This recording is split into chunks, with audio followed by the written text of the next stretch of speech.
I'm a truck driver. I work shifts, which is usually the odd hours of the night. I enjoy working the night shifts because there are less people on the road, and it's extremely quiet. After I was driving down this narrow highway, I started to feel lightheaded and drowsiness, and honestly, I felt quite tired. I needed a few hours rest, I said to myself. I kept driving to find a nearby motel to have a couple of hours. I usually would nap in my truck, but it's not the comfiest. After driving down the highway, I finally found a rundown motel. The building itself didn't look too welcoming nor in good shape. But honestly, I just needed to get my head down, which is all that matters. I locked up my truck and walked inside the motel. The lady that was working in there wasn't the friendliest either. But it was 2 a.m. after all, so I had to give her a bit of slack. She gave me a key to the room. It was on the second floor. I walked up the stairs, starting to feel like my legs are getting weaker, and my eyes struggling to stay open. I unlocked and opened the stiff door. Soon as the door opened, a whiff of dust hit me, which made me sneeze, considering I suffer with really bad allergies. The room looked abandoned, looked like it hasn't been cleaned or slept in for an eternity. Eventually, I somehow fell asleep, until I heard a loud footstep outside my door. I quietly sneaked up to the door. I heard nothing on the other end. I waited 8 minutes before unlocking and opening the door.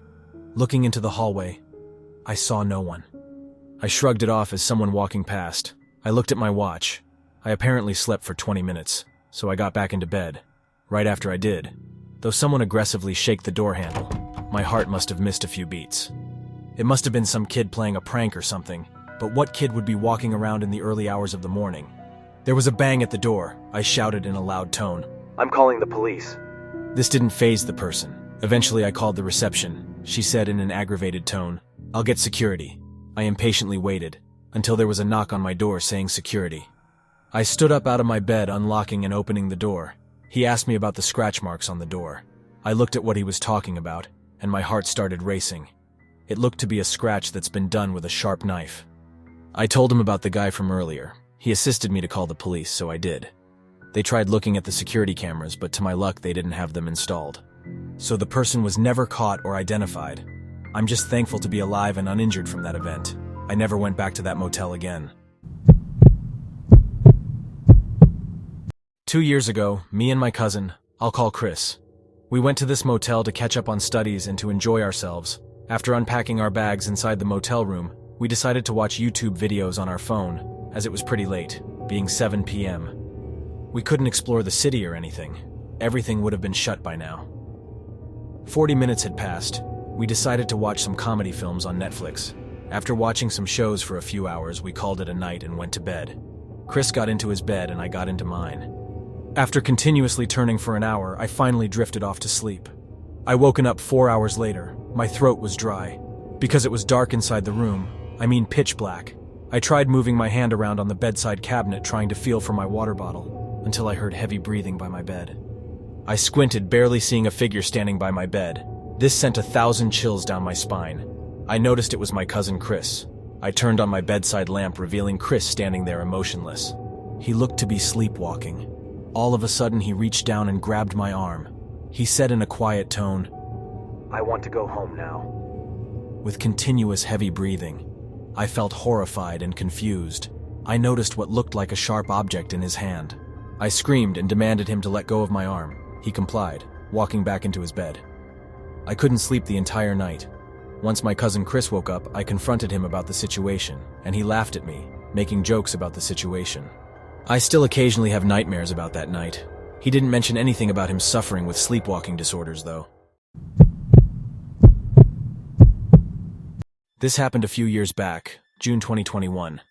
Me and my fiancé was bored sitting inside the house every day, and because we had a week off from work, we decided to go to this beach, as it was a really warm, sunny day. We got a few sun towels and a few snacks and drinks, then we got into our car driving to this beach. As we got there, it was packed. Must have been a few hundred people there already, kids screaming and playing. We shrugged it off and set up our picnic towels, hoping to enjoy ourselves together. Time flew by fairly quickly. It started raining pretty bad, and we've drunk a little too much alcohol than we should have. I couldn't drive back being in this drunk state. My fiancé pointed out a motel right by the beach. We walked to it, booking a room. The room itself looked up to date, nice furniture and everything. We had a little fun, and then we decided to get some sleep. All of a sudden, I've woken up to my fiancé aggressively shaking me. I sat up and asked her what was wrong. She said she needed to use the bathroom. Keep in mind there was no toilet in our motel room. Everyone had to use the public one, which was located downstairs. She said she was doing her business on the toilet until she heard the bathroom door open, which isn't unusual, but it was 3 a.m.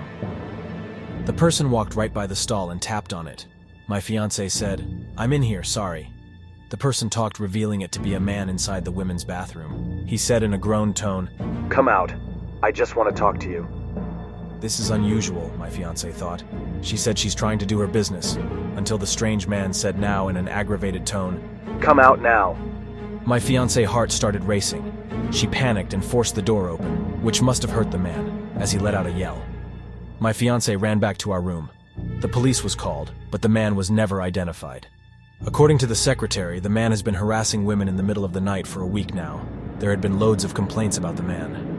I'm just grateful my fiancé managed to get away from that horrible man, or she might not have been here to tell this story.